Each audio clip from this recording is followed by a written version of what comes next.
Is anybody around here interested in going to Israel and Italy today? If you are, raise your hands.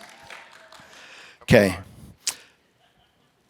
Let's begin in prayer. Son, would you take us to the Lord? I feel that as Ryan takes us to the Lord, I want to say to those of you joining us by live stream, we don't know what that number is, but we know some that wanted to go very much could not be here. We warmly welcome you as well. Let's look to the Lord. Sure, let's pray. Father God, you are so in love with the world that you actually came to the world in a particular time and a particular piece of land, particular geography, particular rocks and stones, and we want to learn about that, and we want to go there and see that and understand what the word made flesh means and the ways that you've interacted with your people throughout the scriptures, the family of Abraham into which we are grafted. So Lord, I thank you for everyone's here and the interest they feel to go to our spiritual homeland, to go to the place where all the stories happened.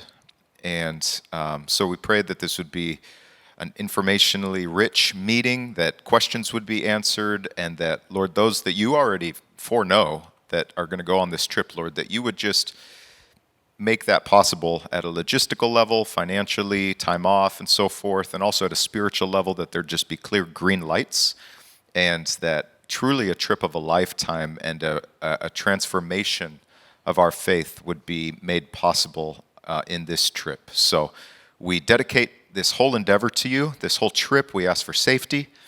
We ask for fun. We ask for learning a lot of God moments. And so be present among us and do what you want here. In Jesus' name, amen. Amen, amen. Thank you, son. Dear friends, you are going to need something to write down, some stuff you're going to want to remember. So however it is you do that, I do all mine on my iPhone, but you will need some way to make some notes. Could I have somebody sitting near the back? Maybe, Chris, you could get it. Would you pull the door shut? We just have a lot of other activities still on the campus going, and just wanted to be uninterrupted. Let me ask this question. Do we have any friends from Brentwood here, our Brentwood congregation? Awesome. Warmly welcome you, Brentwood family. But we're all the Bay Church.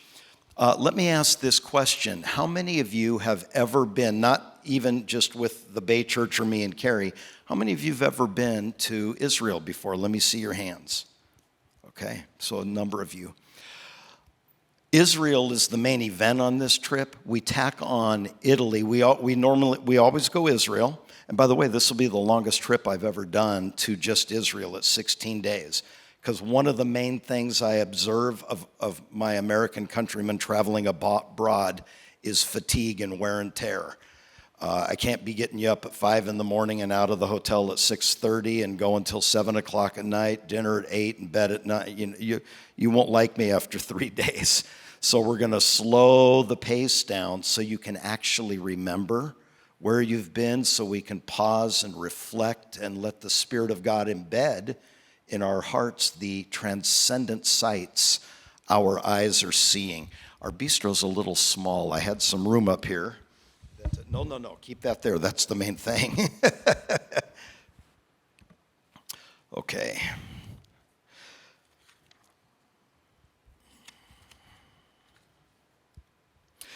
So let me just go ahead and start. The first big question that I want to answer, and then I'm going to defer to Ryan here because he's kind of prepared his heart to just make some comments. And it's why you should be thinking about taking this trip. This is not a glorified vacation, although it's a lot of fun. It's going to feel like a vacation. You're going to say, John, this is the best trip I've ever had. I will tell you, every trip without fail, and this will be my 8th time I've taken groups to Israel. Without fail, every time by usually the second or third day, I'll have multiple people walk up alongside me as we're getting on the bus or off the bus or at dinner time in the hotel, whatever, and they'd go, Pastor, we've only been at this 2.5 days. You know, we still got 2 or 3 weeks to go, only 2.5 days, and I already feel like I've gotten my money's worth. So what I want you to look at this as is the Muslims have the Hajj. It's one of the 5 pillars of Islam. Now, we're not taking our cues from our Muslim friends. I'm simply pointing out there is only one tiny piece of real estate on the planet that God created, which we're learning in our series in Genesis, right? There's only one little tiny piece, and it is Palestine, Israel, the Holy Land. And so this is really a spiritual pilgrimage. And in case I forget to say this later, let me go ahead and say it now. Some of you, one of your big concerns is going to be, can I get off work? And this is what I want to suggest to you. That should not be difficult in California because this is a religious pilgrimage. It's exactly what our Muslim friends would say if they were going to their employer saying, I want to go to Mecca and Medina as my Hajj. You almost couldn't say no. Now there's going to, that you'll have to figure out time away and pay and all that kind of stuff. But I don't want you to just say that can't be a thing. There's no way my boss would ever say you ain't going. Because if you guys realize we are a full 14 months ahead of time. You ought to be able to go to Mars from your work, giving them 14 months of notice, right? So you're giving them lots of notice so it doesn't affect the workplace and the production and so forth. And I look at this as a once-in-a-lifetime trip, which is why we're doing 5-star. Ryan and I, you wouldn't want to travel with just John and Ryan because we'd be fine with 1.5 star. Just have a bed without bed bugs, some kind of food that's not rancid, and we're cool. The reason we go 5-star is we want you to be feeling great every day, well-rested, well-fed, and so that during the day, because we will have long, full, rich days, you can internalize the very best. And also, everybody's biological clock is different. Some of you are slow waker-uppers in the morning. Some of you are late night owls, or you go to bed very early. Some of you don't know what you are, so ask your spouse. They'll tell you what you are. But my point is, you don't ever really get to know other human beings till you travel with them. So the why you should go to Israel is what I have, pardon me, son, right here on the table before you. This is the Old Testament as God inspired it. Not the English New International Version. That's usually what I use. It's great. This is the Hebrew. God chose to work through the Hebrew peoples, which means through their linguistic vehicles, etc.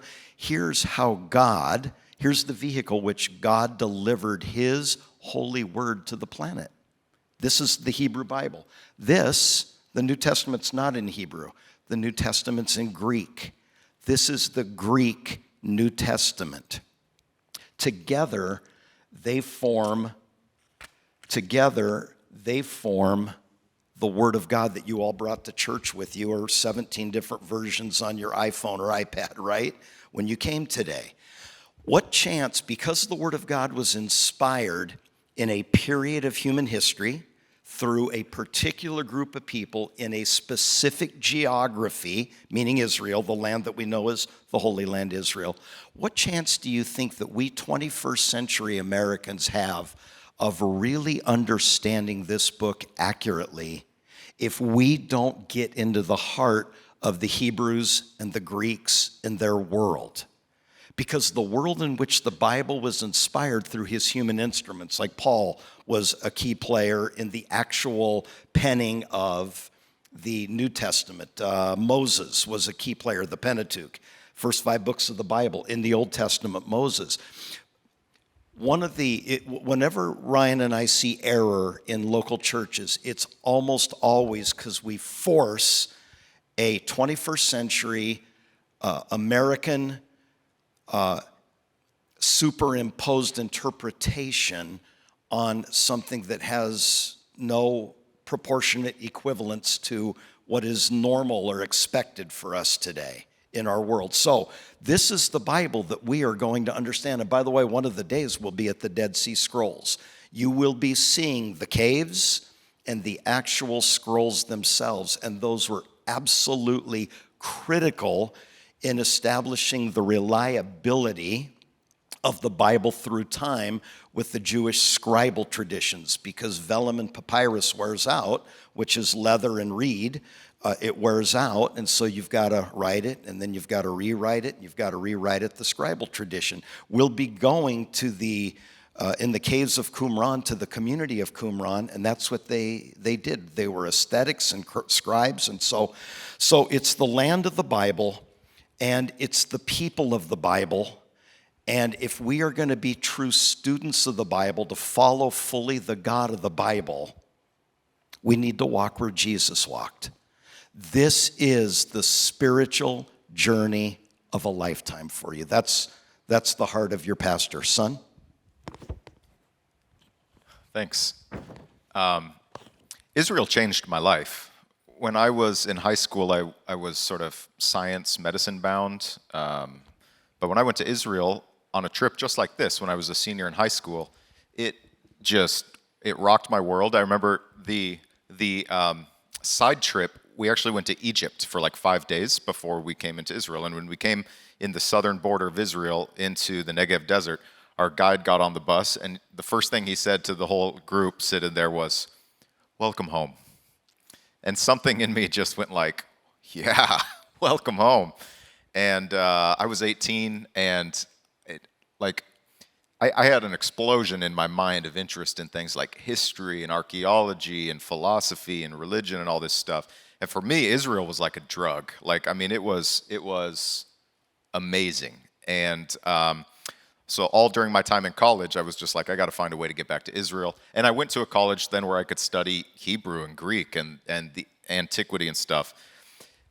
It's kind of a long story, but after college, I spent 3+ years living in Jerusalem at a nonprofit that does heart surgeries for children. And I worked full-time. I also studied at the Hebrew University. Part-time, I did their intensive modern Hebrew program all the way through the completion of it.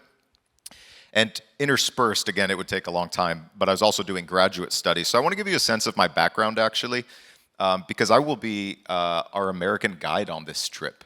And so I want to give you a sense of my academic training and credentials. So my undergraduate is in biblical literature, where I'm studying ancient manuscripts and all the historical aspects of material culture behind it, stuff like pots and wars and ancient inscriptions and so forth. But my training has also been, so that was my undergraduate. Then I did a lot of work in languages, Greek and Hebrew in particular, but then also Latin, Aramaic, and then you need modern languages, German, French. So as a religious scholar, language is a lot of what you do. My master's degree, however, is in philosophy of religion, because guess what? All of these ancient books have spawned ideas.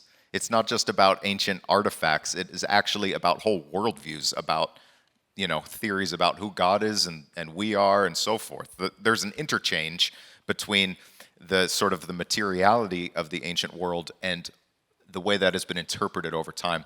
So then my doctorate really straddled both sides. My doctorate has two focuses. One is in Hebrew Bible, so basically ancient Jewish literature, which, by the way, the New Testament is also ancient Jewish literature. The people who wrote it are Jews. Even though they're writing in Greek, they're thinking in many ways, so to speak, in Hebrew. So the Old Testament is absolutely vital, and that's where I've really camped out. My doctoral advisor is a Jewish scholar.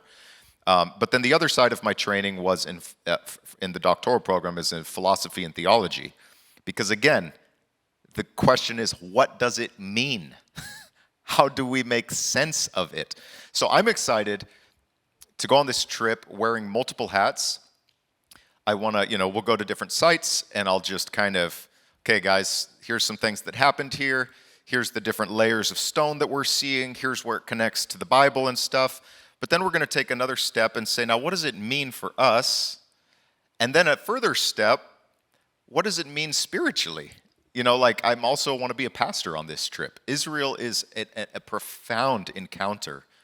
It has been for me and for many others with the Lord, actually.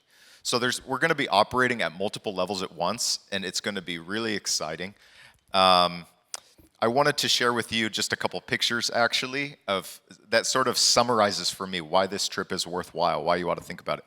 So can you guys throw up the first picture? So this is my study, like in my house. I just sit in that chair.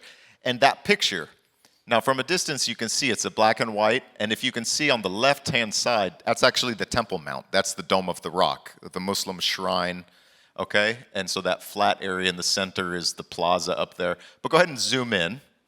So now you can see that the part at the bottom is the Western Wall, which is the remainder of the retaining wall, massive retaining wall that King Herod the Great during the time of Jesus, leading up to the time of Jesus, built, holiest site in the world for Judaism. But the cool thing about this picture, go ahead and go to the third one now if you would, the whole thing is in calligraphy. All the lines in this whole picture are actually Hebrew verses. So this was put together by a rabbi who was pulling biblical verses about Jerusalem and Mount Zion and the temple, and that is actually how he did this. And what I love about this is it totally captures what it's like going to Israel, because the whole place is drenched in the Bible, in the biblical language, in biblical stories. It's like you get on the tour bus and you're driving through paragraphs in the story of David or the story of, Solomon.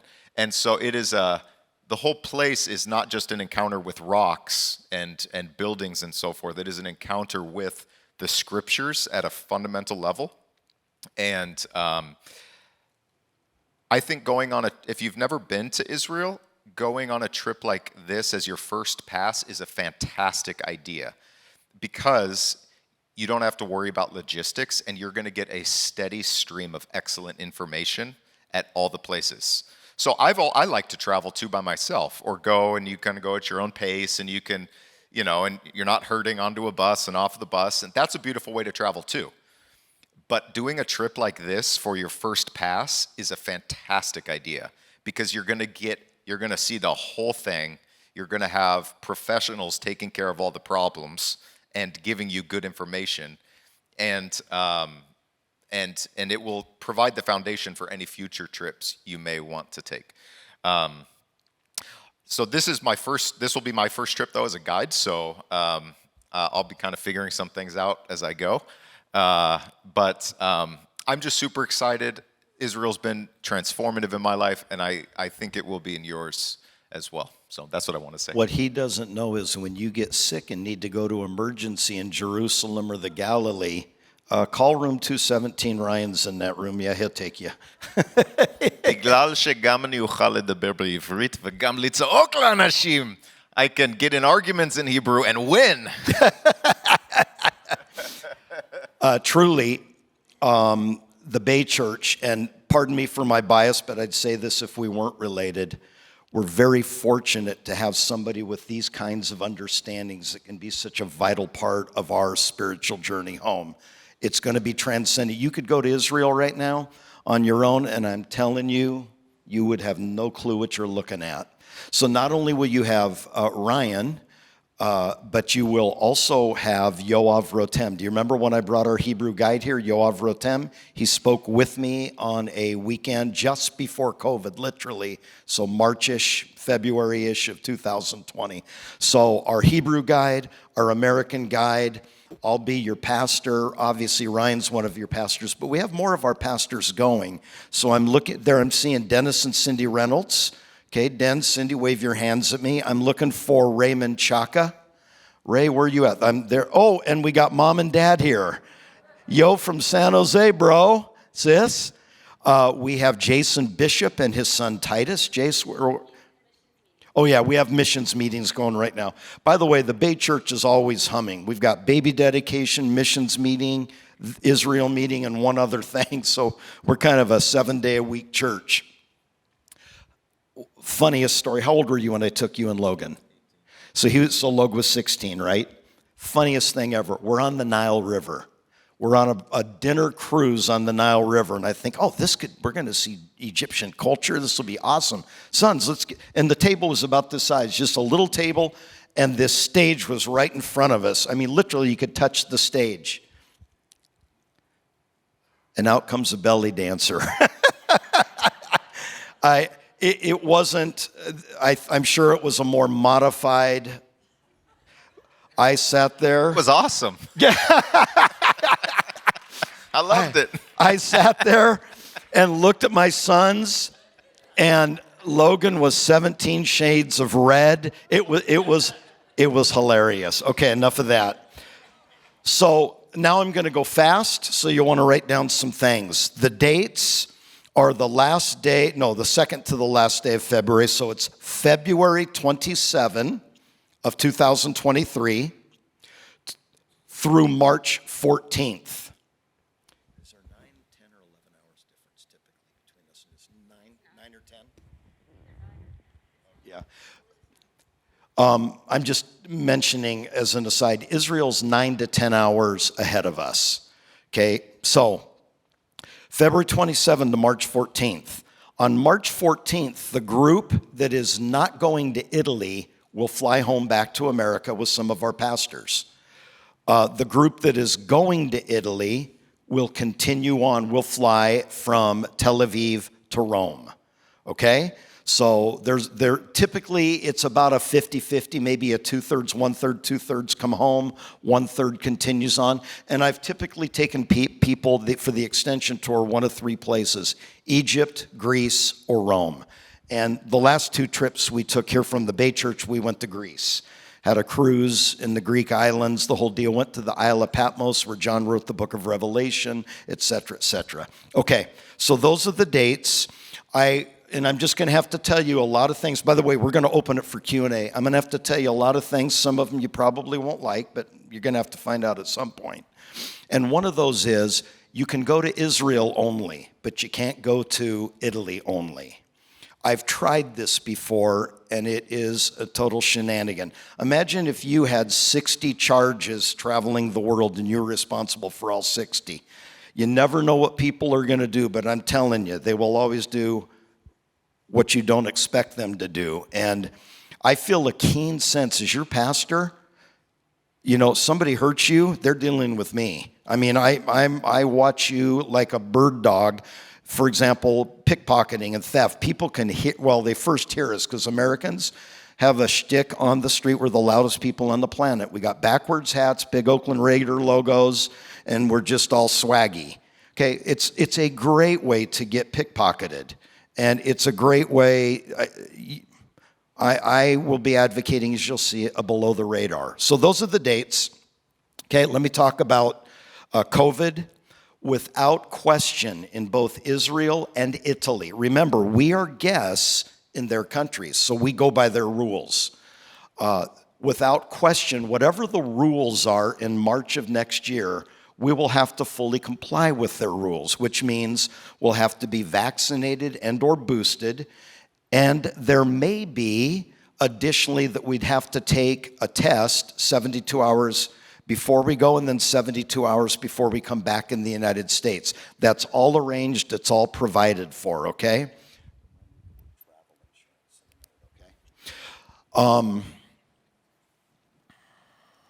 Israel is an incredibly modern state, and they take the health and safety of their citizens at the very highest level. So that's the vaccination boosted realities. And nobody really knows. We went from COVID to Delta to Omicron. Who knows the next word that none of us can pronounce if it's going to continue. Here's the point. Don't live in fear. Live in faith. Trust God. God's on the throne. Our lives are in His hands. And we'll do whatever we need to so that we can, with their permission and blessing, safely enter their countries, just like we'd like anybody to do if they're coming in the United States. Obey the laws of the land. Okay, let me talk to you about money. I'm going to use the word ish. You say, John, why are you using the word ish? Do any of you have money in the stock market right now? It's not been a last good few days, right? Do you know what everybody's worried about? The Fed's raising rates, tightening up the money situation, right? So as soon as that happens, the market will probably have a corresponding bounce back. Here's the point. The reason we can't say at this point with precision is there's too many moving pieces in global economies which are all interconnected, right? But I can give you a really good idea based on trips in the past.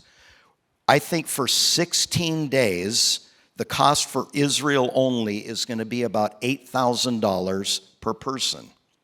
Now, when we went 2 years ago for the last time, or when our trip was canceled because of COVID, it was $7,500. The 2 days that I've added, that was a 14-day trip. This is a 16-day trip because we totally lose a day flying there and a day flying home. So all of a sudden, a 16-day trip is already a 14-day trip, right? And every day you're in the land less, you are missing treasures that you will never see again in this life. And so if we're going to do it, let's do it really well. Now, let me finish that thought, and then definitely, son. I want to mention before I forget travel insurance. Just write that down, okay? And travel insurance is critical because it assures all of your money, all of your investment in this spiritual journey to our spiritual homeland, Israel.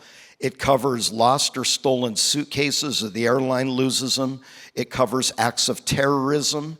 It covers major medical events, all the kinds of things. Now, we already have some because the Bay Church will be going on this journey, as we do every time, with the Assemblies of God in their... Excuse me, I've slipped the name. Thank you, Karen. The Assembly of God Center for Holy Land Studies. And we have an office in Jerusalem. We have an office, obviously, in Springfield. We are going with the best and brightest in the Assemblies of God internationally. And you have your own pastor. So we're working with an organization that is working closely with the government of Israel, okay?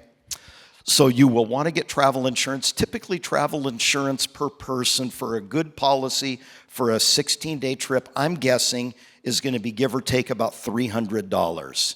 It's like any insurance. You're covering for the unfortunate thing that might happen, but it will give you peace of mind. Now, let me go ahead and go to Ryan, then I'll continue on with what the $8,000 gets you. Yeah, I just wanted to draw your attention to, do they have okay, so you'll see the itinerary shortly, and we're going to go through it. But one thing of high value to me in the itinerary is that we do have 2 pockets for Sabbath. And when you're on information overload and you're traveling like crazy, like it is important actually to rest and not get into this sort of twilight of just exhaustion. So we're going to have a full half Sabbath on the Sea of Galilee on day 6. And then a full Sabbath in Jerusalem as well. So as far as like in the 16-day itinerary, we will have pause, and I think that that's of high value for the overall experience. So I just wanted to mention that. So for the kinds of trips we do, here's what your $8,000 will cover. Now hear me carefully because you might get online, and because there's all kinds of stuff online that's 8 days to Israel, $2,150. Okay, first of all, 8 days in Israel means 6 days in Israel. Secondly, it means you will be so exhausted you won't remember. We're going to a whole nation, and we're not flying by places. We are really taking time. We'll have teaching at every site we go to. We're going to well prepare. There'll be questions, there'll be answer. We'll have times of worshiping God and singing, times of praying. And not everything is right off the bus. We have to walk a bit. And so I just want to say this, and I will come back to it. If I could say to the beautiful people of the Bay Church, if you said, John, what's your best tip for going to Israel? Here's my very best tip. Be in walking shape. I'm seeing people I've taken with me before nodding their heads. We're not walking 9 miles a day or 15 miles a day. But I'm going to say if you wore, what are they called, a pedometer, a mileage thing on your wrist, I'm going to say we're walking probably 3 to 4 miles every day, some days 5.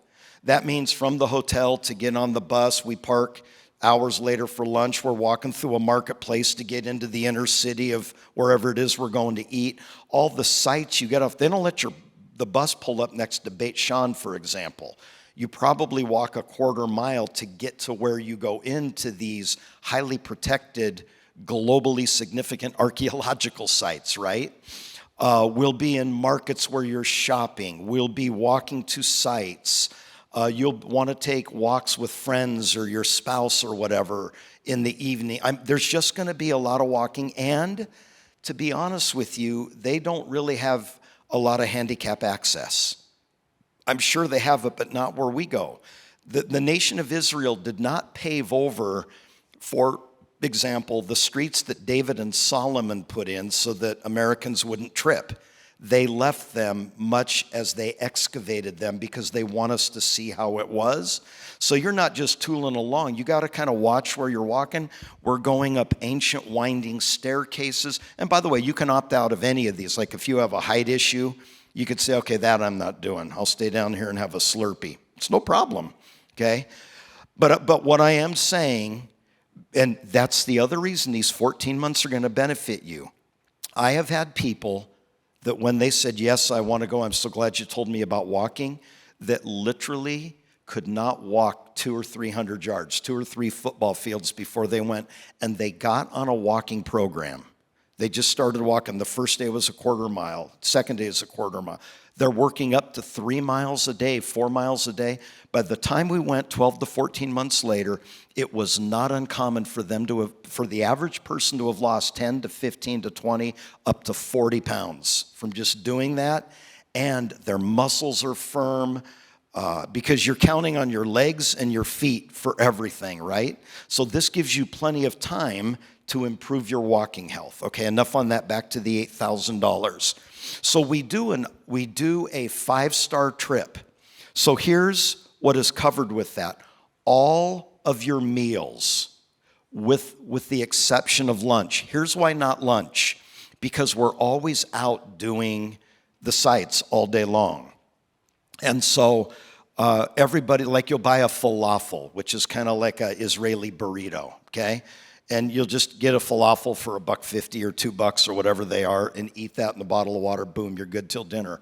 However, there is so much food available for us at our hotels that between breakfast and lunch, and some people just take an extra apple, orange, banana, whatever from the food offerings, put it in their purse or their daily backpack and eat that for lunch. Trust me, you'll probably gain weight on this trip, but all food is covered with the exception of lunch. Furthermore, our hotels they're not good. They're not great. They're actually right up against spectacular. So when we fly into Tel Aviv, we'll drive to Netanya day 1. We will be in a hotel right on the Mediterranean Ocean. You can see Napoleon coming in and Julius Caesar and all the Romans, the Greek Empire, the Hellenistic era. It's unbelievable. And I've requested oceanside rooms for us. However, we're only there that night to sleep because the next day we get in the bus and we head up to the Galilee, which our hotel in the Galilee is right on the Sea of Galilee. It is in Tiberias, and it's called the Leonardo Plaza Tiberias. If you wanted to Google it, you can see all the pictures, okay? You could probably take a swan dive off your balcony into the sea. The landing might be a bummer, but the dive might be fun. Wait, I gotta say, I got a joke. I knew a guy from Texas, an old guy from Texas in Israel once, and we were at the Sea of Galilee, and his line was, "I just want to swim where Jesus walked."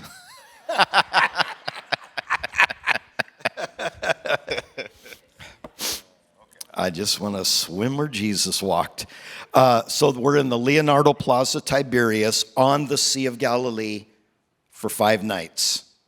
5 nights. I mean, you can really nest in your hotel room. It'll become kind of your safe haven, okay? By the way, y'all are going to need to choose a roommate. If you're married, you do need to room with your roommate, although I guess I'm not going to get into it. The reason I'm saying that, sometimes we have other relatives coming and they're trying, I don't want to get into it. See, you suckered me in. Then after the Galilee, exploring where Jesus did the bulk of his ministry. We'll go right down. Now, picture the north of Israel. We'll come right down that legendary ribbon called the Jordan River, all the way to the holy city. When we come around the rise, and always on the bus, they start putting on Hava Nagila, some kind of a Jewish song going. Every time I bawl like a baby. It is because you can see what Ryan was just showing us, the Temple Mountain, the Dome of the Rock, and the whole. It honestly, it's a spiritual experience. You know when you're going into. Is this another joke? No. Okay. You know when you're going into the city and you take Highway 24 and you go through those big tunnels just this side of, and you come through and it's just like you come around the bend and there's the city and the bay. It's like that, but actually far more spectacular. So one of the things that we're going to learn about is, yes, we're going to the land of the Bible. We're also going to a very rowdy modern political place called the Middle East, which it is safe. That's another topic. It's totally safe. But what I'm saying is the roads we may be taking may be a bit dependent on the situation at the time. But there is a big tunnel through the Mount of Olives that if we come up from Jericho, you go right through the Mount of Olives and you come out to the city of Jerusalem spread out before you. It's bonkers. It's really beautiful.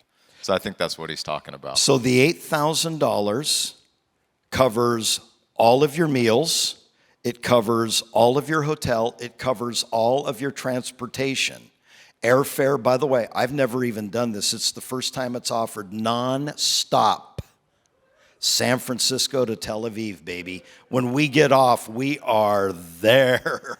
Okay, so that's unbelievable. So it covers all of your airplane, all of your buses, all of everything. Additionally, you're already paying for all your tips. If you were to do even an average tip for all the things that you'd be doing for meals, for guides, for hotel staff, and concierge and all those things, if you just went on your own, you and your spouse or whatever, you'd easily be spending, I think, between $1,000 to $2,000 in tips.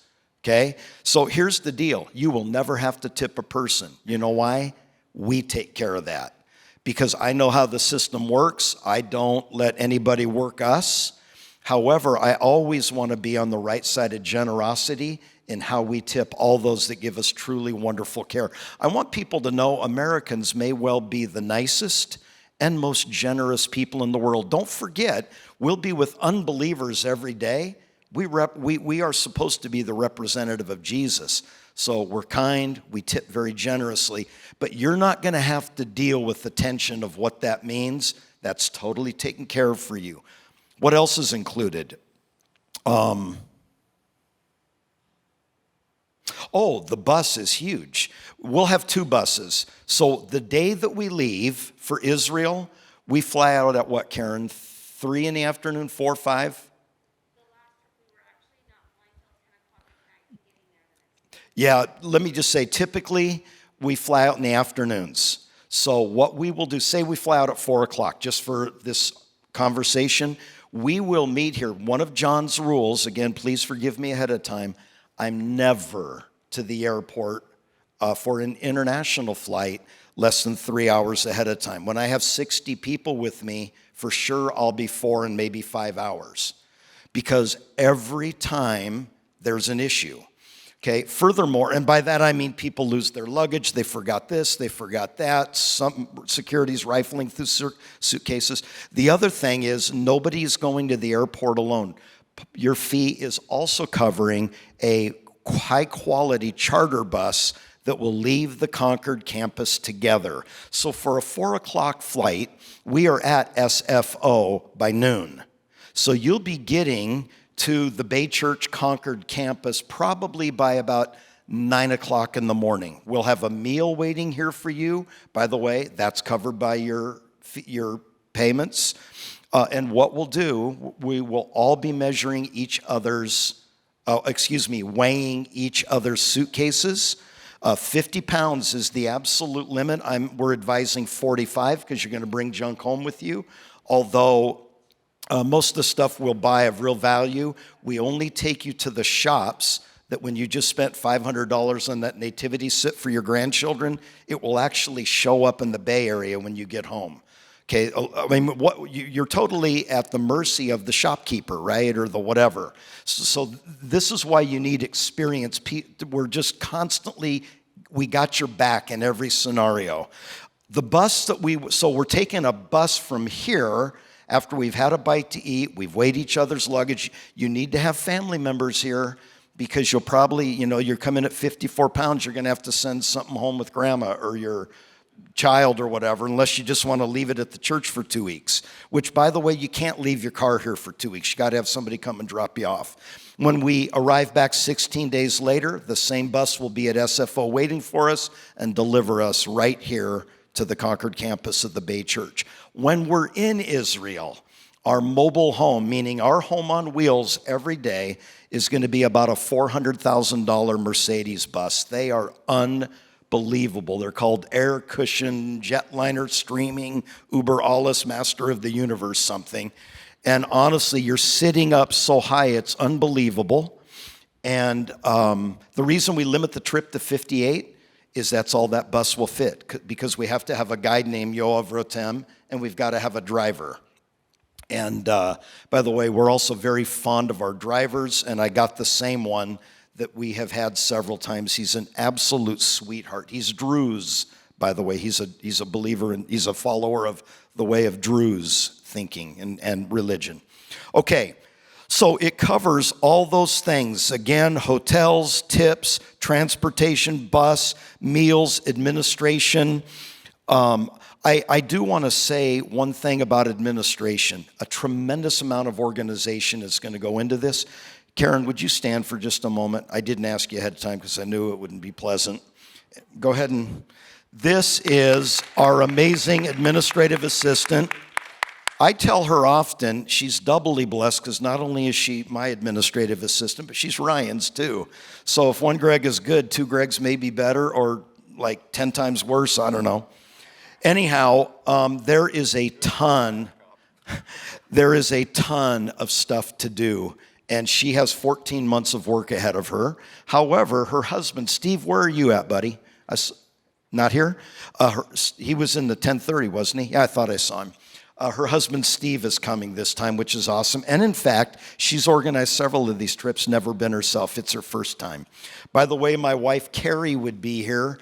She's having probably the easiest thing to say is tendon issues with one of her legs. You may have seen her hobbling around in a boot, and we just got to get her off her leg and let it try to heal up and calm down. Okay. Now, one more thing about money, and I want you to hear your pastor on this. You say, John, $8,000? Look at me, friends. Is anything too hard for the Lord, really? Okay, so it's all what you decide is important. I bet you as an individual or as a couple, if you sit down across the coffee table in the next day or so and look at your mate who's in this room or joining us by live stream and say, listen, let's make it happen. Let's figure out a way to make adjustments in how we are spending money, new commitments to saving money, and we will be good to go. Because the God factor, then you bow your heads and pray and say, Father, we want to do this with all of our hearts. Would you provide? So pray like it all depends on God. Work and plan like it all depends on you. $8,000 is not too much for the Lord.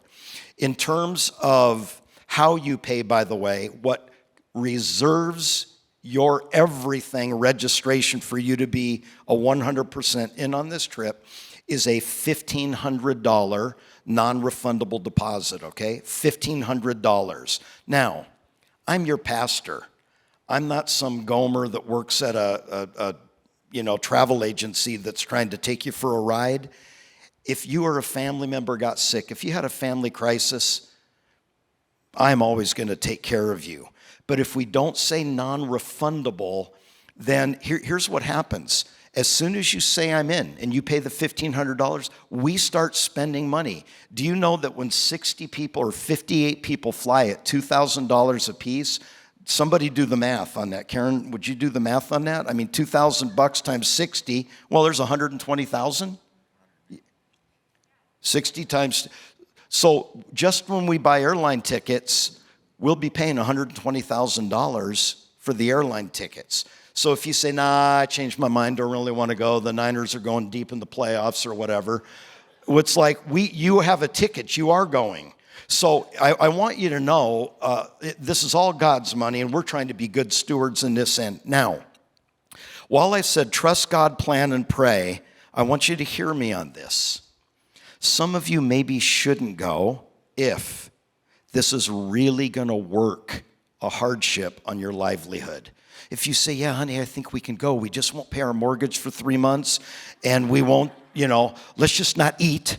Okay, this is not, you should go, but this is maybe not the trip you should go. Because, I was poor my whole life when I was raising 4 people that looked just like him, right? Now I have more money because I have less, and I'm moving in with him one day. That's the other really awesome thing about the, okay, here's what I'm saying, and I have to add this, and don't get your feelings hurt. I just get this asked every time. Well, Pastor, I know what we can do. We'll just use our tithe and pay for the trip with our tithe. I'm glad you said that. And I don't like, how dare you to people, but I say, now think about that for just a minute. So say you tithe $10,000 a year, I'm just using a number. You're taking that 10 to pay for this trip. So really the church just paid for you to go to Israel. So here's the point. Is anything too hard for the Lord? I have never seen the righteous forsaken or their children begging bread. $8,000 is not too hard for the Lord. We trust him. We're going to plan. We're going to make the budgetary adjustments. We're going to discipline ourselves. We have 14 months, and we're going to put God first and worship him with the tithe. He will provide. You're looking at a living testimony of the fact how God provides. He's nodding his head because he's known that from the time he was a tiny little boy. And the vast majority of you in the room, you're nodding your heads as well. Same thing. Okay, so that's all I wanted to say. Don't stress out over this. Nothing is too hard for the Lord. Okay, moving on. Oh, by the way, I got to add about single rooms. Some people simply, you're not married, or you're coming and you're not bringing your mate. And we have a lot of people do that. And by the way, you cannot get a second mate for yourself on this trip. That's also not a thing we do in this trip, in this journey. But if you're a person that just likes your own space, like you want your own hotel room, we call it single occupant, double occupant. You can do single occupant, but $2,500 is added to the $8,000. So it would be $10,500 if that's just a high value to you. Or maybe you're even a noisy sleeper, you have a medical condition, or it's just you're more comfortable being alone and having a safe place to really chill. No problem at all. That can be done. The rest of you need to be thinking who your roommate is, and we will have whole classes on how to pack for a trip like this and how to not get pickpocketed and how to stay healthy, and we'll be doing all this, okay? But I wanted to mention about single rooms. Okay, next, passport. Critically important. Trip over without a proper passport, okay? Some of you have already asked me, John, will Real ID, the new California Real ID, is that sufficient? No. It is if you want to drive over there, but it is not to get there. Okay, so this is what I mean by a good passport. Okay, y'all hearing this? We get back, say you're only doing Israel only. You're not part of the group going to Italy. So we are done with our tour on March 14th, right? We'll be getting back local time sometime on March 14th in the United States of America. Your passport must, and there is no, sir, officer, can't you let me through this time? I won't do it again. They're just like, get out of here. Go back home. We're not letting you in. Your passport, the date of expiration on it has to be good for a full 6 months past the date of returning back to the United States. Not the date of going, the date of returning. So roughly, March 14th, right? April, May, June, July, August, September. To be safe, if you have anything other than October at the earliest as an expiration date on your passport, go get a new one. They're a piece of cake to do. And by the way, we live at the main place that does passports in the United States, San Francisco. Okay, so wanted to be very clear on passport. Next, I already talked about travel insurance. I'm urging you, it will give you so much peace of mind. I'm urging you to secure travel insurance. By the way, when our last Israel trip got canceled, because COVID, in fact, it got canceled twice in 20 and 21. Debbie, is that you behind the mask? This is my favorite. Debbie, stand up for just a moment, would you please? Is that sis? Oh, I can't see who I'm looking at behind the mask. Debbie, stay standing for just a moment. Debbie is one of the registered nurses that will be coming along. A lot of you have medical issues. Now, her job's not to babysit you, but we will have medical professionals. The last trip we went on, I think, what did we have, Debbie? 4 RNs, something like that? No, on the past trip. Yeah, we had a lot of nurses, and that's good. Let me just say the most common malady that affects all American tourists, I'll be discreet and say uncomfortable digestive issues.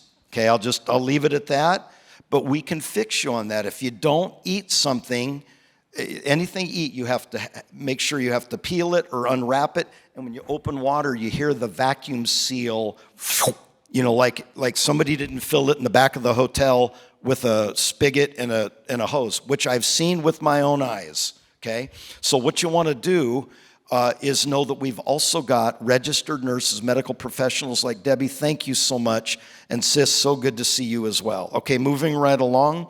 I talked to you about the religious exemption with your employer. I talked to you about the fact that we're not allowing people to do Rome only. I want to say one other thing. We have a large congregation. We have 58 spots. You say, John, where are you going with this?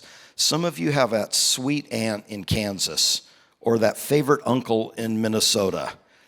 John, can they come? I'm sure I would love them if I were to get to know them, but initially the answer's no, probably not. And here's the reason why. In past trips, because people that live here had family members in another part of the nation that wanted to come, I mean, there'd be 12 to 15 spots taken by out-of-staters who'd never been to the Bay Church. So, and that meant 12 more people in the Bay Church couldn't even go on the trip because their place was taken. So I'm not even opening this to other churches. The Bay Church, which is Concord, Brentwood, that's who this trip is for. This church family, not because we're arrogant or elitist, but because we want to make sure that everybody that really wants to go has a space. So we're trying to make sure that you get the first choice and the optimal choice. And I got to remind you, it's a first come, first served. And last time we had 60 people signed up within 24 hours. Now I know it's different because of health realities on the planet, but it is first come, first served. And if you try to register after it has been filled up, there are no more rooms, we'll put you on a waiting list. Now look at me here. I think our waiting list was probably 25 or 30 people last time-ish. Probably 12 of those people went because we have cancellation. Life happens, right? Complications happen. So just because you're on a waiting list doesn't mean you're absolutely not going. But we try to be equitable, kind, fair to all concerned. Almost done. We will have 5 meetings between now and the time we depart. In fact, if you say, John, I know I'm going, the next one will be February 20th. And you want to remember that day, whatever you do not forget February 20th, because that's your pastor's birthday. Actually, that's the only day on the calendar in the next couple months that we're free. So our next meeting will be February 20th. Now, watch this. We'll have meetings. Don't worry about the dates now. We will have the February 20th one, but then we'll meet again in May, September, November, and January. Your actual money, the bulk of your payment is not even due till November. So you'll pay the $1,500 now. That locks you in with a guaranteed spot on this trip. And then all the way till November 23rd, the rest of your money will be due. So many, many months have passed. We will be having these 5 meetings. They'll always be on Sunday afternoon. And by the way, we can very easily, Karen, if you'd make a note of this, let's rotate between the Concord and Brentwood campuses, okay? Because we could easily meet in the worship center at Brentwood. what we'll do is we'll always provide a beautiful meal for you as soon as you go. So you go to church, walk in the 220s, and eat a beautiful meal. And by the way, that's already paid for as well. We have other curriculums and backpacks and other things we'll be providing for you. That's why I charge the money up front rather than pestering you, nickel and diming you to death. It's aggravating. It's just annoying, right? What else will be happening at that is we'll have a practical instruction time about how to pack or whatever it is, or how to stay healthy on the road. But then we'll have a biblical teaching time. We'll rely heavily on Ryan to do that at the various significant sites. When we're baptizing in the Jordan River, I don't want that to be the first time you have ever thought about the significance when you're getting down in the water. I want you to begin to internalize this and begin to deeply anticipate. And you will be assigned reading. There will not be a grade because you don't have to do it, but you're highly unwise if you don't do it. And it's not just the scripture do you need to read. We're giving you some other books, historical novels that I'm going to recommend, that if you will read them, it will give you a fabulous orientation to Israel, both pre-biblical, biblical, and post-biblical, up to the birth of the modern nation of Israel in 1948, right? So, for example, James A. Michener's The Source, one of the best all-time books ever, okay? Because we got to become Jews. We got to become ancient Hebrews if we're fully going to own what this journey is going to be like. Okay, a couple more things.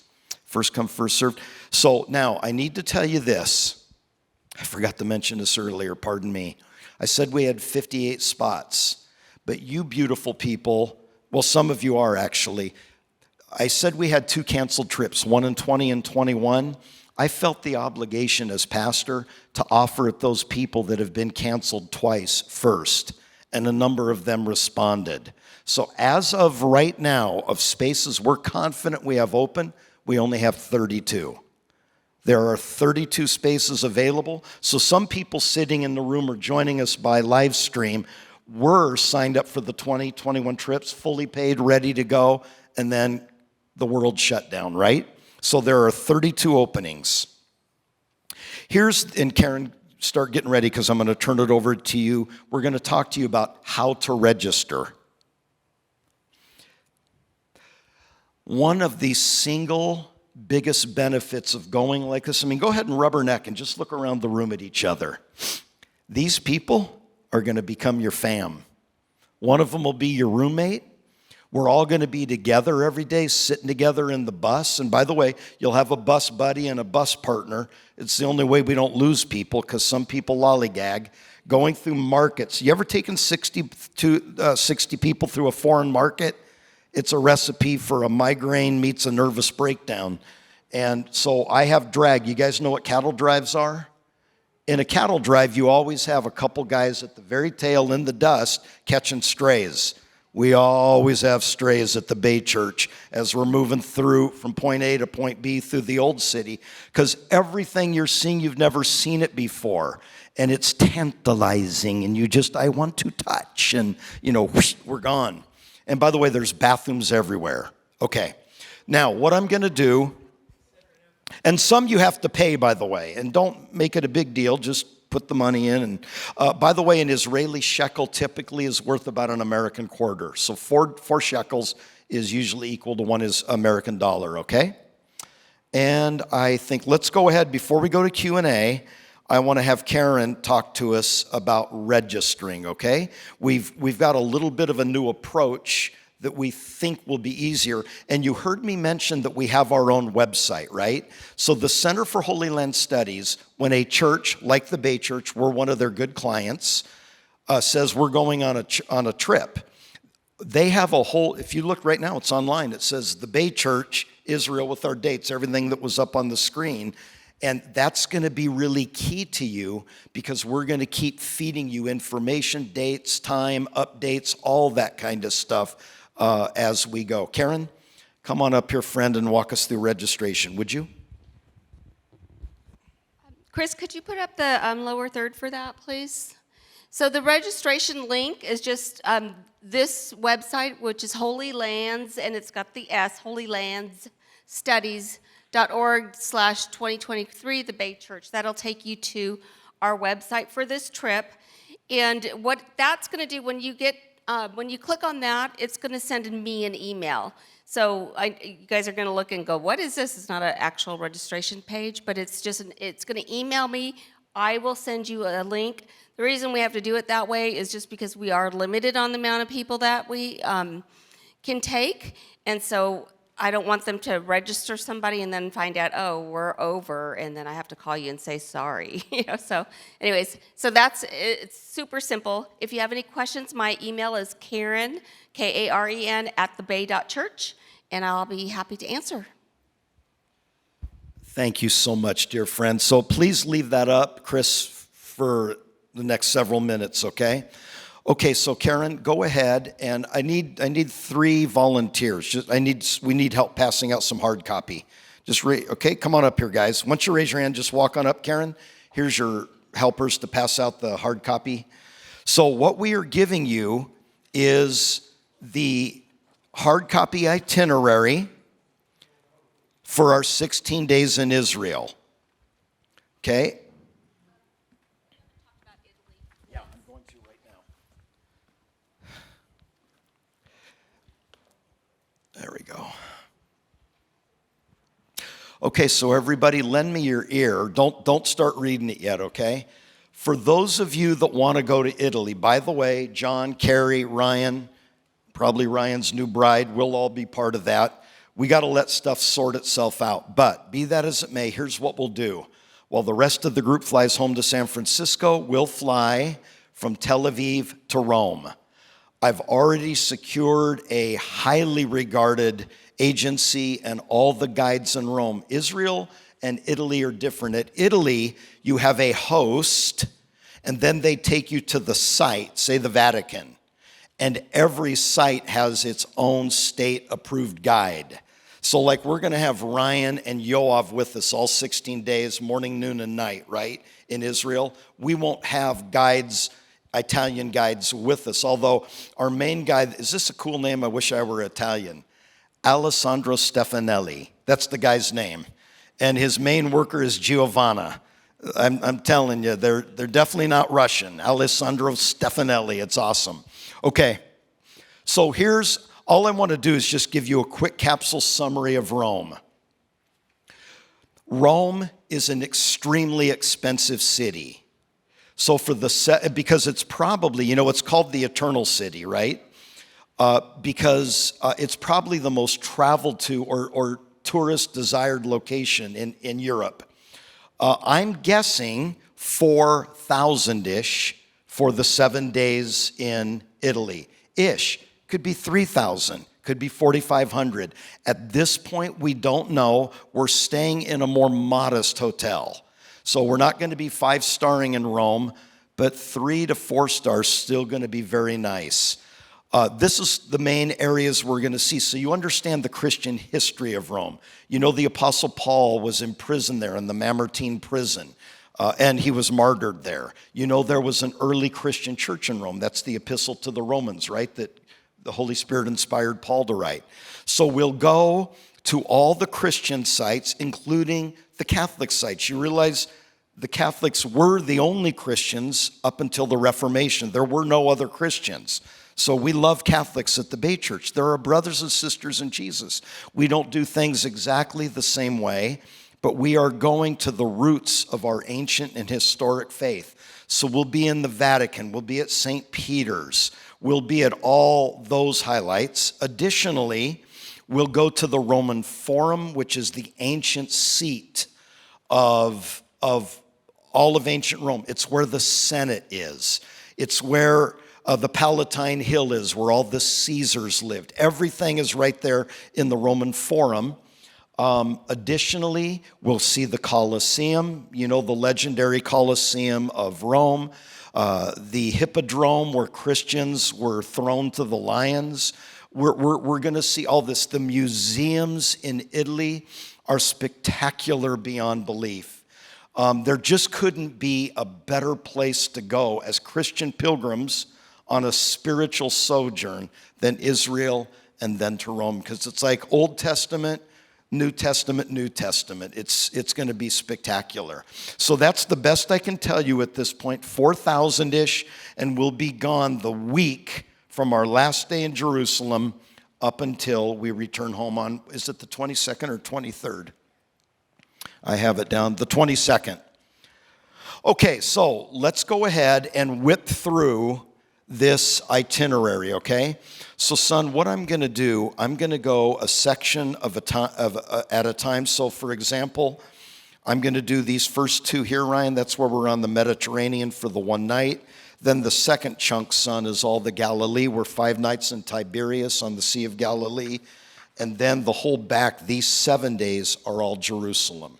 Okay? So let me go a section at a time, then I'll defer to you if you want to make any comments. Just kind of color commentary.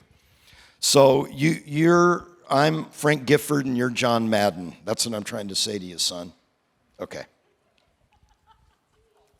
Doesn't that mean I'm married to Kathy Lee? Okay. So you see that we're departing on Monday, February 27th. But again, we're going to get to SFO 4 hours ahead of time on a chartered bus. By the way, look at me, everybody. You ain't going to have to lift your suitcases this whole trip. You know why? I'm going to get about 5 strong people. There will be a team. We'll all have some version of responsibility. There will be a hotel team. Every time we get to a hotel at night, there will be 2 or 3 people that will be telling you what rooms you're in. I mean, 2 or 3 people in this group that will be telling you. When your suitcase, you just leave it right there in the lobby. It'll be rolled out and loaded under the bus. That's actually physically heavy work. Okay, so that's how we'll do it as we go along. I talked to you about drag, a couple people, usually taller with long legs, fast walkers, good eyes, that we can put in the back to arrest strays, okay? So that's kind of how we'll do it. I talked about medical with the nurses, the RN. Just so you know, the live stream is going to time out at 3:20. Right. Okay, so here, 3:20? Okay, so we were just notified, live stream is going to time out in about the next 10, 15 minutes. Live streamers, the main thing you need, we're going through the itinerary right now. By the way, all this is going to be posted online soon.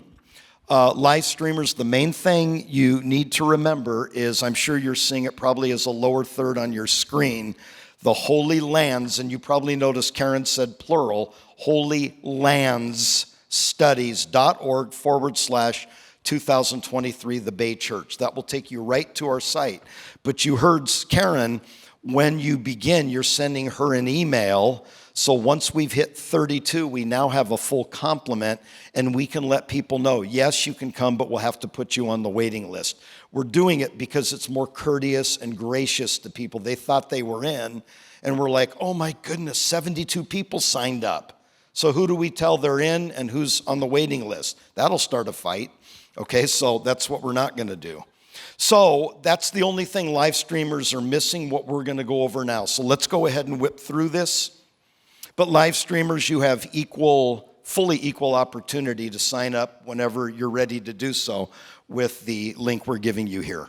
Okay, so we leave on Monday the 27th. We take the charter bus. Notice, I will tell you, the flight is about 13 hours. Those planes are so awesome. It's like a city in the air.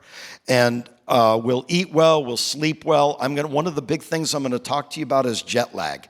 I can help you totally overcome jet lag, but you have to do what I'm asking you to do.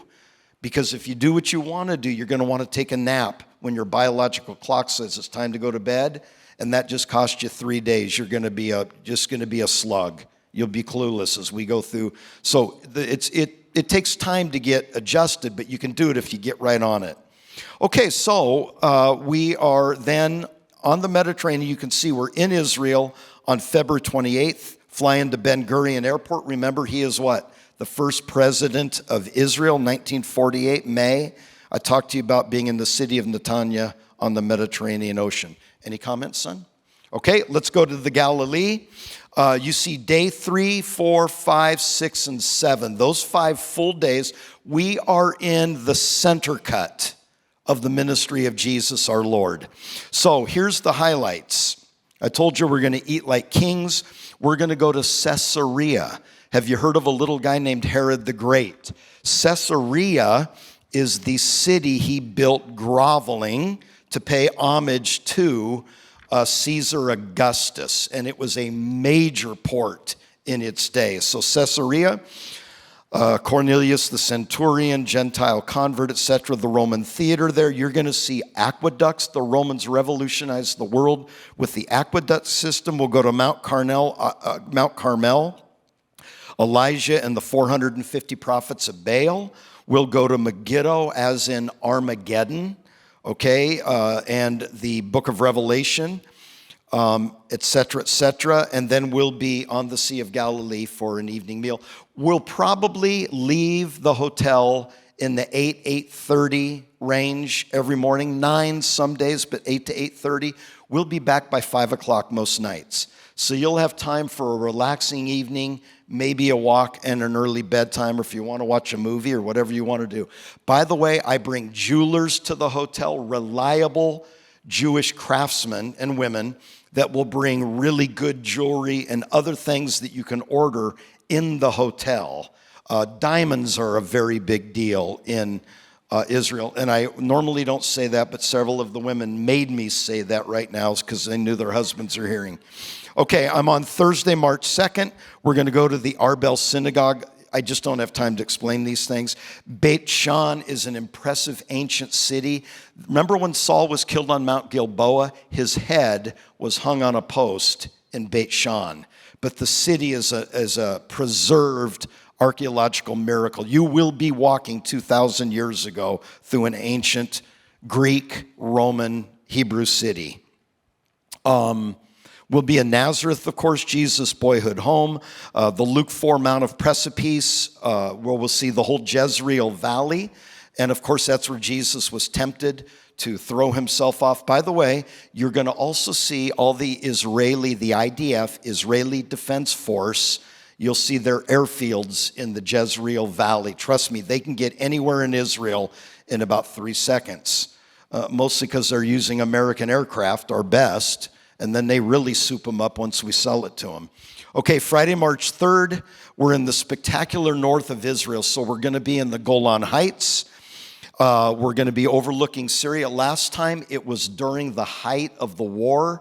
We were literally watching artillery fire in the Golan Heights. I've never, literally where you could see the shells go out of the guns. I mean, it was probably what, Bill? 10 miles, 6 miles? Closer, 3 miles.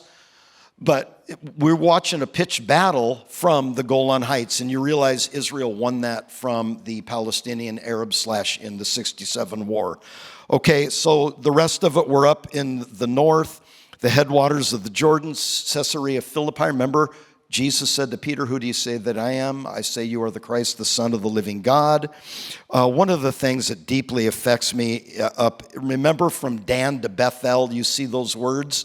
We are going to be at Jeroboam's pagan altar. I hate that place, but it is a sobering reminder of when Israel had lost its way and prostrated itself before false gods. You're going to be there. We'll see the city gate from the time of Abraham. I'm on March 4th. That's when we baptize you. So look at me here, everybody. Biggest question, John, I have been baptized. Can I be baptized again? Yes, for a small fee. And we'll talk to you, but no, I'm just kidding you. Yes, you can be baptized again. And your pastors from the Bay Church will be the ones baptizing you. It is, and I mean, we'll have a whole section of the Jordan River. We'll be singing hymns and songs. I mean, we'll have church on the Jordan, and one by one you'll walk in the water. We'll baptize you. It's unbelievable. Okay, still on March 4th, we'll go to Magdala. We'll go to Capernaum. Capernaum was the headquarters of Jesus' ministry there on the Sea of Galilee. And then finally, I'm just skipping these, the Mount of Beatitudes. We just taught this church for almost 5 months. Ray and Ryan and Jason Bishop, wherever you are, our teaching team, taught for 5 months. What? The Sermon on the Mount, all of Matthew 5, 6, and 7. You're going to go to the place where Jesus spoke that the first time. Okay, one other thing, and then Ryan, I'm about ready to hand it over to you. One other thing that's amazing. We do this thing, I hire a boat, And in the moonlight, we are going to go across the whole Sea of Galilee to renew your wedding vows.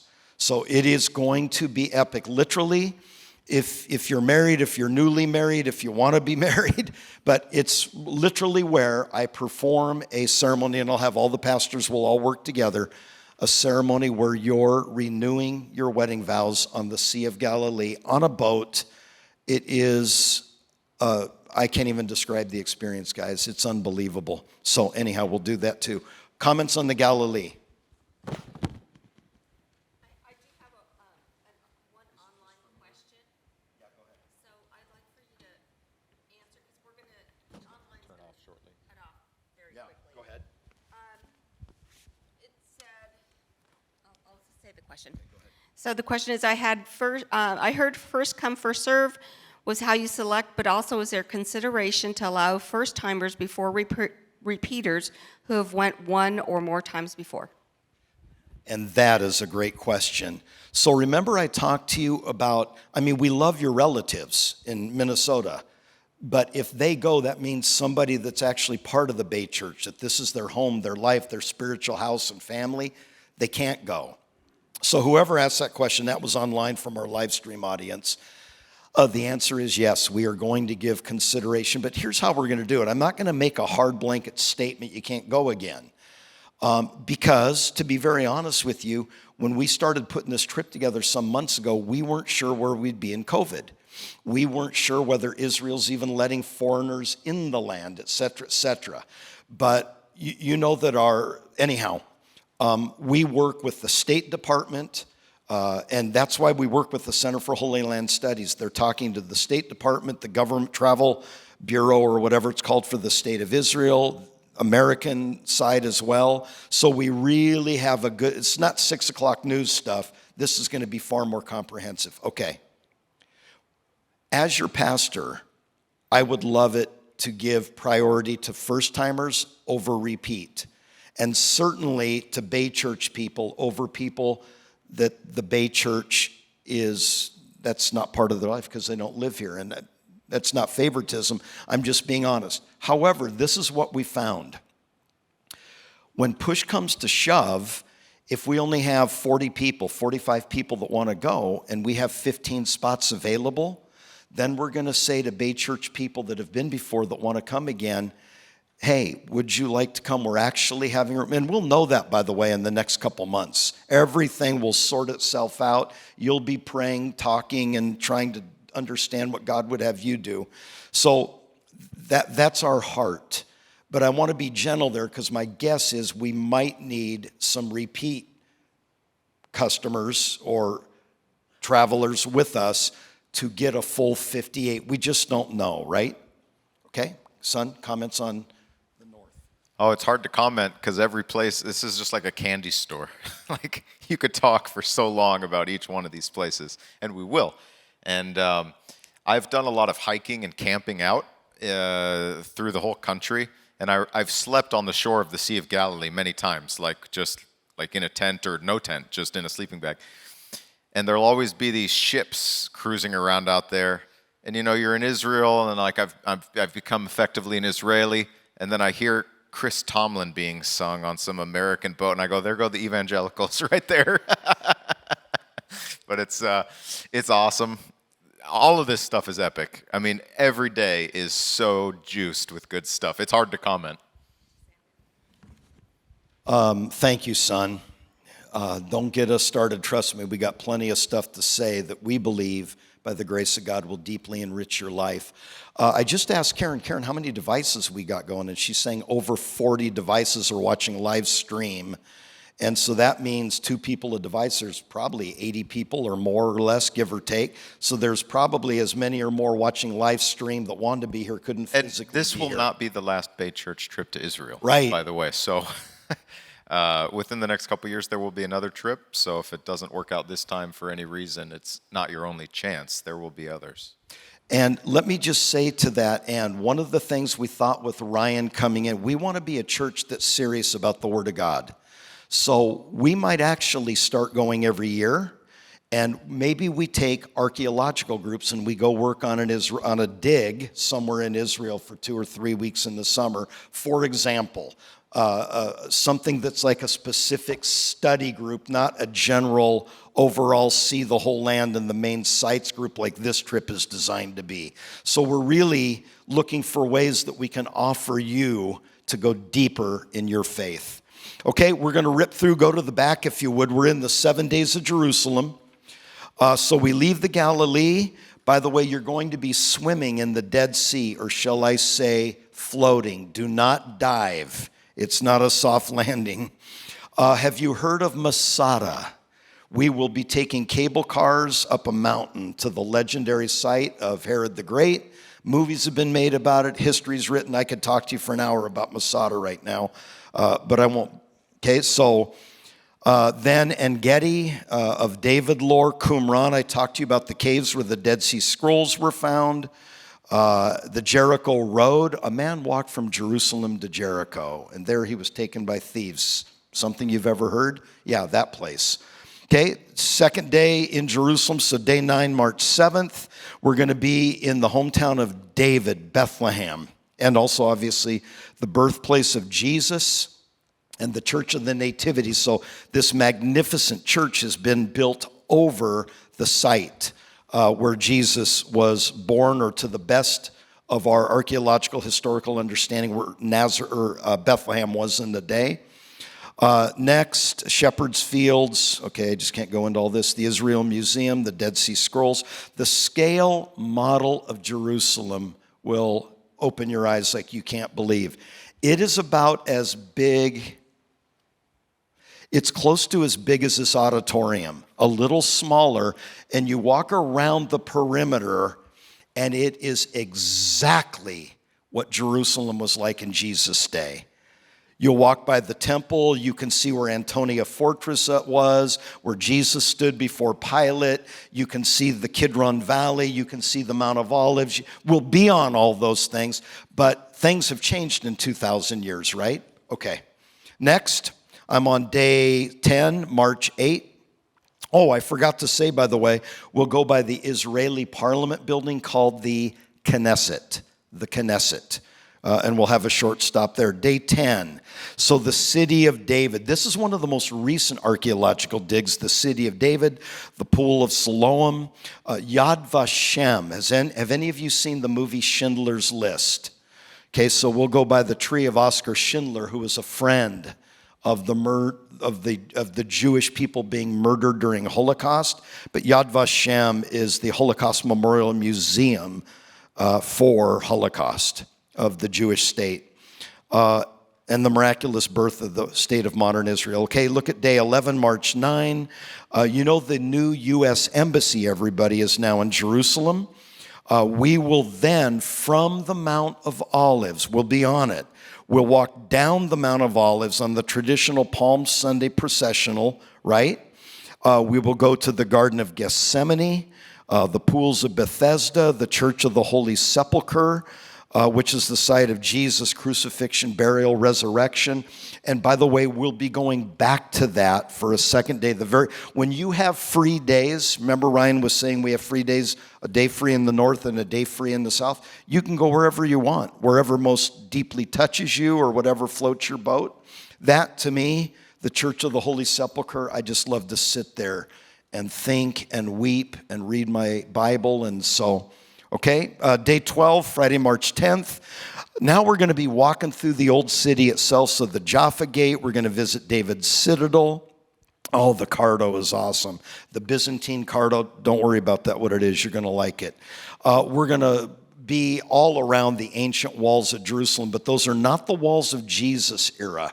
They're almost certainly Turkish walls, probably, if my memory serves, in 1200-ish or so. But that date may be wrong. Still looking at day 12 on March 10th. Oh, here's something that you won't believe. We have arranged it to make sure we have a Sabbath at the Western Wall. The Western retaining wall of the Temple Mount, also known as the Wailing Wall, because that's what most Orthodox Jews do there, is we will stand in that massive plaza and watch the Jewish people celebrate Shabbat. It's honestly, it's a goosebump moment. It's tremendous. Okay, next, well, you can see the 13th is our Sabbath day off. On the 14th, day 14, we are going to the Temple Mount. I forgot to mention this earlier. People ask all the time, why are you going in March instead of the summer? Several reasons. Airfare is probably $300 per person cheaper because March is not nearly as desirous as summer. Secondly, the temperature is dramatically cooler in March than it is in summer. Israel's a lot like Northern California, Mediterranean climate, except it gets a lot hotter there than it does in the Bay Area. Think the Central Valley here in California for Israel. So it's cheaper, the weather's better, which means there's less tourists there. It's easier to get around, and also hotel prices are lower. There's many, many reasons to go in March rather than in the summer or even in the fall. Okay, still on the same day, I'm on day 14. So we will be on the Temple Mount where Solomon's temple once upon a time stood. And friends, we are going under the Temple Mount. It's called the Rabbinical Tunnels. You're literally going to see stones of the Herodian reconstruction of the Temple Mount. Remember when Herod the Great initiated that massive rebuild. You'll see the Dome of the Rock, which is not Christian, it's Muslim. So we'll teach you about Islam as well, just so you have an orientation, because, probably quarter of the planet would follow the way of Islam. The Western Wall tunnels, that's what I was just alluding to. We will end on day 15, friends, at the Garden Tomb. This is actually created by the nation of England, and they have created a setting which would have looked possibly very much like the tomb that Joseph of Arimathea actually put Jesus into. It's not the true site, but it looks like the site. So if you're thinking, what would it have felt like or be like? That will help you understand.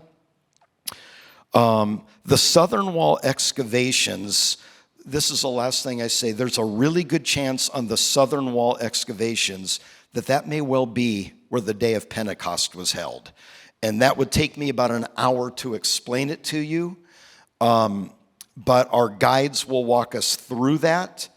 And for us as a spirit-filled people, and we say that in humility without any arrogance or presumption, for us as people who long to be filled with and our lives superintended by the precious Spirit of God, that's a very holy place and a very holy moment. Okay, that's all I'm going to say at this point, except just one more thing I forgot to say. In Italy, we will go to Pompeii and Vesuvius, although I just am remembering we may have said that, and possibly Florence if our schedule allows, which is the seat of the Renaissance, where the Renaissance was essentially birthed. Okay, we're going to open it up for a few questions. Any question you have that we've not answered, please. And when you say it, would you go ahead and stand and address the group so they can hear it too, so they know what I'm answering? And son, anything that you want to add, please. I had a couple questions. One, you talked about travel insurance, and where would we secure the travel insurance from? So the question was on travel insurance. We'll give you 3 or 4 really good choices. So don't worry about that. You can get travel insurance like even up to a month before you go. If you're really going to go, I'm recommending you get it right away, just to lock everything in because of this COVID piece. We're all hoping Omicron is kind of the end of the whole deal. But yeah, we'll give you multiple options for travel insurance. So you could just Google travel insurance. You'll find multiple different companies that offer it. So they sometimes say, like, if you're part of AAA or something like that, you can look into those things too, your own insurance company. But I highly recommend that you make sure you do, like, cancel for any reason. That's, with COVID now, they're really suggesting that because they give you multiple layers or tiers of travel insurance. So you can get a really cheap one, or you can get one that's a little bit more expensive, but it covers a lot more. So just make sure that you're cognizant of that. You're not just going to get it based on the cheapest price, but you want to get it on what's going to cover you the best. Thank you, Karen. I had another question. In the rooms, they're all private rooms? All the rooms are private rooms with private bathrooms in the room. By the way, the $8,000-ish that I told you is two-person occupancy. Remember, one-person occupancy, because we're 5 and 7, so we got 13 nights a hotel. That's what you're paying if you choose a single occupancy. That's what the $2,500 for, is to cover you alone in a room for those 13 nights while we're abroad, okay? I have one more question. Please. If we're going to do both Israel and Rome, Right. is the deposit still 15? Yes. And Let me just tell them, she's asking if we are doing Italy as well, is the deposit still $1,500? The answer is yes. There's not an additional deposit relative to just Rome. could we decide on Rome later? Could we sign up for? She's saying, can we decide Rome later? Here's what I'd say to you, gang. We're only in January. So I would say you need to make a firm decision within the next month. Decide whether you're in or whether you're out. Because what we're doing is we're already locking up big blocks of tickets with United Airlines. They are the ones from San Francisco to Tel Aviv. We're locking up hotels. We're locking up buses. Right now, it's probably just called the Bay Church Group or the Pastor John Gregg Group or whatever. But, comfortably take a month. But let me just say this. Right now, we know that we have only 32 vacancies. So, I don't want to create any stress in your life, but I'm just trying to be honest with you. We're not leaving for 14 months, so there's lots of time. Other questions or comments, please, right here.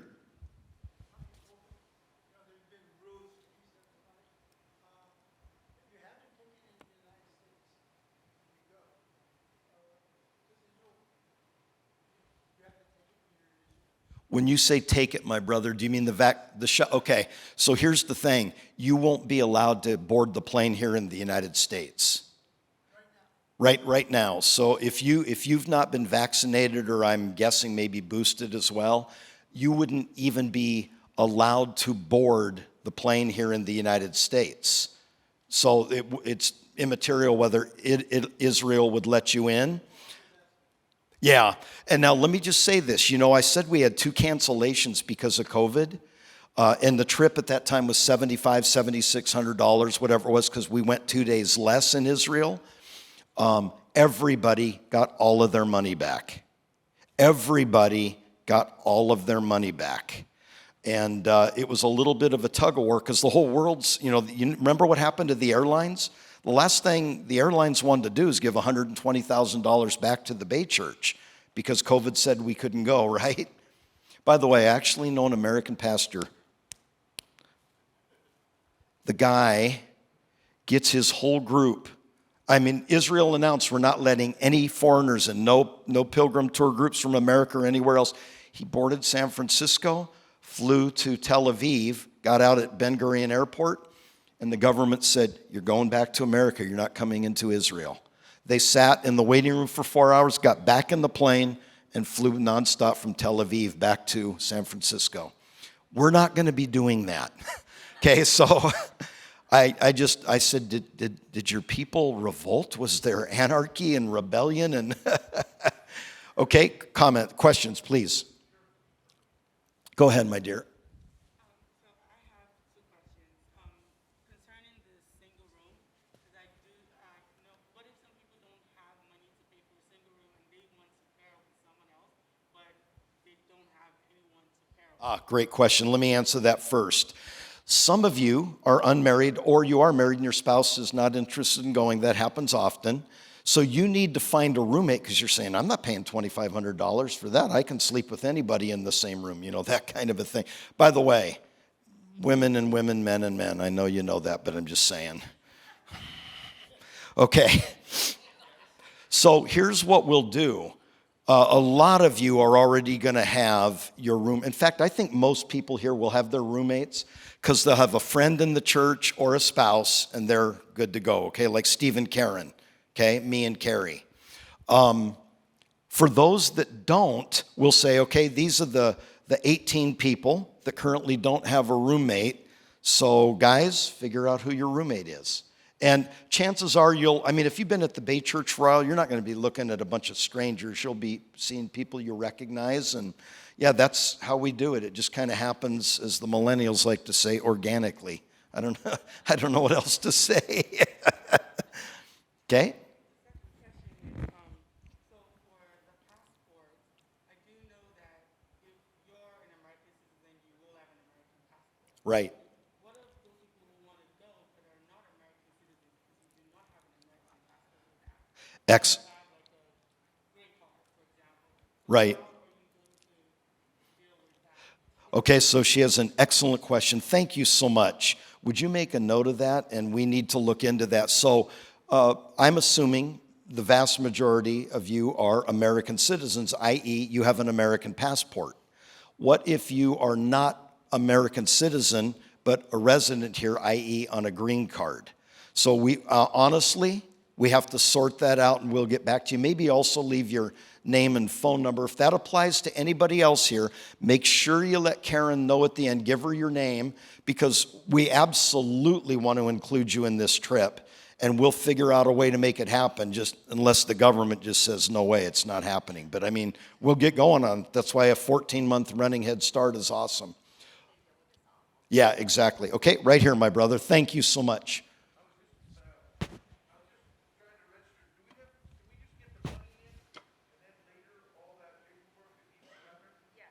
Okay, Karen, would you come answer that, please? Yeah, so if I've already sent you the registration link, which I have sent some people already since we've been sitting here, all you have to do is register, fill out the original, the very first form with your name and basic information, pay the deposit, and then the travel forms, those aren't due until like November, I think. Yeah, so all the other forms, you don't have to do those right away. I think the only thing it does ask you for when you register is your passport number and dates. I'm not sure if that's a required item on that form, if you can submit the form without it. You can try. If it'll let you, then do it, and they'll get the passport information from you later. I know on our past trips, we did not have to have the passport information on the day we registered, so you might be able to do that. Please know this, we are here to serve you. You're our people, you're our brothers and sisters, you're our family. So don't panic, we have 14 months. We will figure out everything together so everybody feels comfortable and confident. Okay, just want you to know that. Okay, right here, please. Can you speak just up a little bit? Bringing your...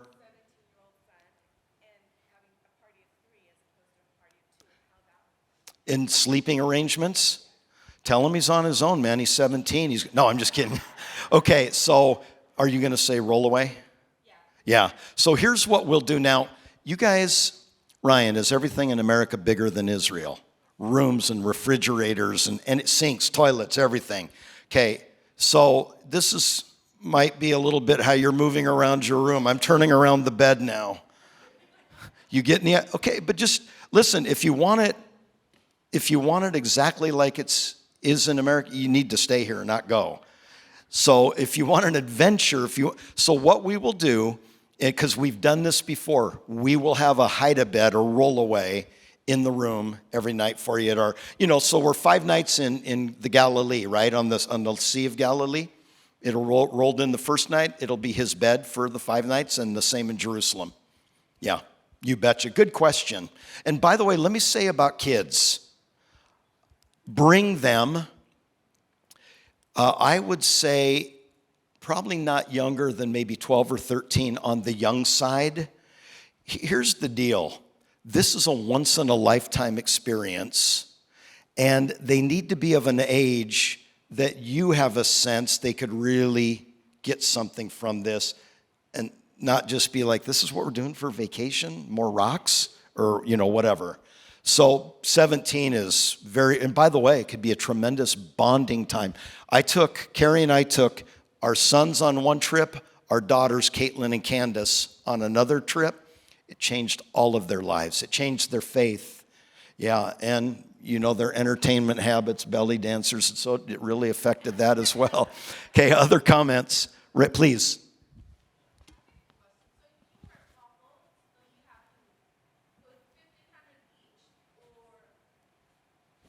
Yes, her question is, if you're a couple, is it $1,500 per person? Correct, so it'd be $3,000. Correct. Again, the rest of the payment is not due. Do you need smelling salts to revive him, my dear? Yes, he disappeared. There's one down in row 9. Okay, well,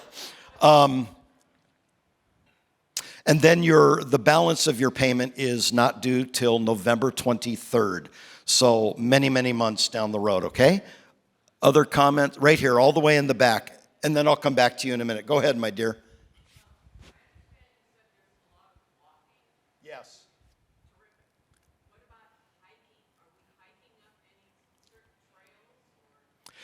So I'm thinking of the Arbel Synagogue, for example. We're on a gravel trail. When we go to up in the Galilee, when we're at Jeroboam's temple, that's a beautiful trail kind of through an Israeli, national park or whatever. Let me just say this. You won't need hiking boots. You will need good, sturdy shoes that you can wear every day that won't create blisters, which one of the many tips we're going to give you is buy good shoes and wear them a lot for 2 months before the trip so they're broken in. Don't pull them out of the box the day before, okay? Or you're going to need a lot of moleskin. Okay, coming back here. Let me just say this, by the way. I've taken 80-year-olds that have thrived, and in their 80s or in their 70s, and they thrive. So you have 14 months to get in good walking shape. Please.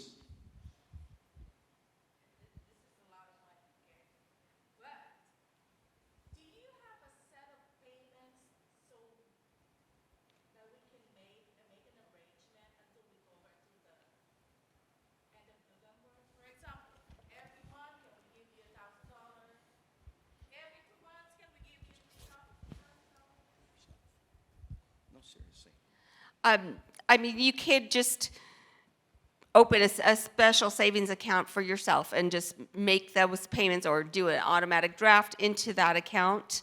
That's one way to do it yourself at home. But the Center for Holy Land Studies, when you register, they can set up a payment plan for you also. Okay? These are great questions, guys. Anything else? Right here, please.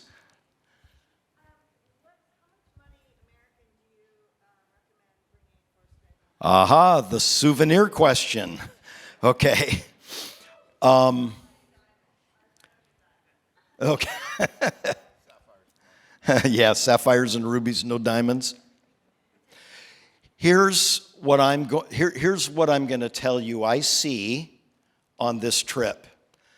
I still say to you for about the 4th time, this is a once-in-a-lifetime spiritual journey to your homeland. When Ryan says we get off and the guide, the first thing they'll say to us is, welcome home. And it's not just a tourist gig that sounds cheesy and like a stupid cliche. In a very real sense, if there's a part of the planet that we should be most connected to, it is the sacred soil of what is today the state of Israel. And there. What I was going to say is this. Don't operate under the mentality at all that the Palestinians and Arabs are the bad guys and the Jewish people are the good guys. Do you know how many Palestinians are true believers in Jesus Christ as Savior and Lord? Right? I love all the dear Jewish people. In fact, we're teaching Abraham these days. He's my spiritual ancestor. If you're a believer in Jesus Christ, without Abraham, none of us are here. So the Jews, the Palestinians, the Arabs, they're all very cordial. And let me just say this, when we're on the bus, every bus has a direct connection to security. So if anything happened incendiary in the state, some kind of flare up and some ruffians are throwing rocks at the Jewish police somewhere, or what, we'll just change. We always know what's going on the ground as we go through the land every single day. Okay? I'm so sorry. Say your question one more time. Spending money. Here's what I would do. If I were cash, I'd take a few $100s in small denominations and a credit card that you have some room on it, because that's the easiest way, is to have a credit card. By the way, and I don't actually think let me just say phones and credit cards. Most phones now work internationally without even needing to activate anything. I'm sure they do. In terms of credit cards, for years you used to need to call your credit card company. I'm out of the United States. I'm out of California. I'm in Israel for 2 weeks. You used to need to do that kind of stuff because they'd shut your card down because they start seeing charges coming in from Jerusalem or Hebron. They're going to shut you down. I'm not sure even that you need to do that anymore. I'm still calling my credit card company. I want them to tell me, John, you don't need to do that. Also, Israel's a modern country. There are ATMs all over the place. So you just go to an ATM and you get out, 500 shekels, which is like $125. And so, you don't need to be carrying around major cash with you. You just go to an ATM just like you would around here. Okay, other questions, gang? Other questions, comments? Right here, please.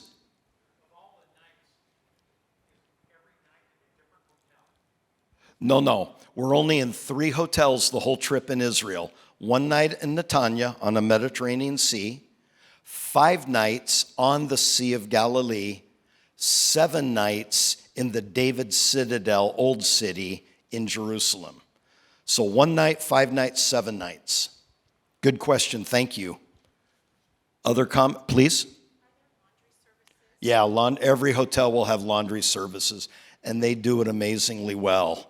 Yeah, so you don't need to be thinking about getting Clorox and washing them in the bathroom sink or whatever the deal is. Yeah. We'll talk about all that so you'll be able to go with real confidence. Any other questions before we adjourn? You're sure it's the David Citadel? You're sure it's the David Citadel Hotel? So I'm just looking at the map. If it's the David Citadel, we gonna be happy. Because I'm 1,000% sure. I booked this, by the way, 3 years ago. So yeah, great. It is. So really one of the flagship outdoor malls, shopping malls, right outside the old city of Jerusalem is right across. And they have in there a super farm. So like Walgreens. So like, again, modern country. If you forget something, they've got it. So, you don't need to stress too much, but we are right in the heart of the action where we're going to be staying in Jerusalem. Short walking distance to a lot of stuff. You're going to be very pleased. You will want to confer with your physician before you leave. If you're a diabetic, an arthritic, make sure you take the necessary medications, enough of the medication, and keep it in your carry-on. Do not put it in your luggage. You keep it in your carry-on so that if you lost your luggage, oh well, I ain't going to look good, but at least I'm going to feel good, right? So 1 out of 2. Please. What kind of clothes? So I won't go, that's a good question. I'll wait until the group is confirmed, but we have a solid group. Then we'll spend 2 hours on one meeting just going over how to pack for an international trip. There's really an art to it. I will simply say this: comfortable and modest. Comfortable and modest. A windbreaker for sure, because does it rain in Northern California in March? Yeah, it definitely can. Actually can be very rainy or very nice. That's the same in Israel in March. The other thing for women, loose and long. In your hotel room, I don't care what you wear. But in the hotel lobbies, and especially in our day-to-day travels, loose and long is really, really important. Modesty is huge in the Middle East. especially for women. And it sounds sexist. I'm sorry, it probably is, but I'm just telling you how it is. Okay? Any other comments or questions, gang? This is all great stuff. Okay, stand to your feet with me if you would, please. And son, I'm going to have you bring a parting comment, if you would, and then lead us in prayer. Guys, I'm a busy guy, and there's nothing I would rather do than do this with you. We are going to have ourselves a bunch of fun, and we'll come back changed men and women. Yes, we will. And so thank you for being here today. Again, we probably have, they're gone now, 50 to 100 people that were there live stream. I'm sure we are. Karen, you probably got a bunch of emails already showing up. Yes, she does. People are already registering either in the room or... Better run and go get started. Yeah. So anyhow, thank you for being here. Trust God, people. Is anything too hard for the Lord? Rest in the sufficiency of Christ. Ryan, take us to the Lord, would you please? Sir, let's pray. Lord, we just end where we began.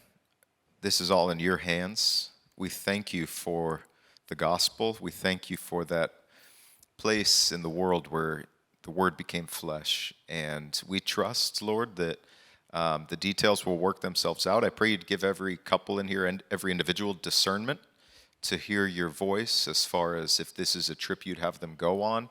And I just pray you'd open doors. I pray that there would be testimonies of your faithfulness. And as we lead up to the trip and as we're doing reading and learning and preparing space in our minds and in our hearts for what we're going to encounter, I pray that it wouldn't just be knowledge, it just wouldn't be tourism that we're doing, but that it would be a true pilgrimage and transformation of who we are. So we invite you into the whole process, and we trust you and are looking forward. In Jesus' name, amen. We love you, everybody. Shalom.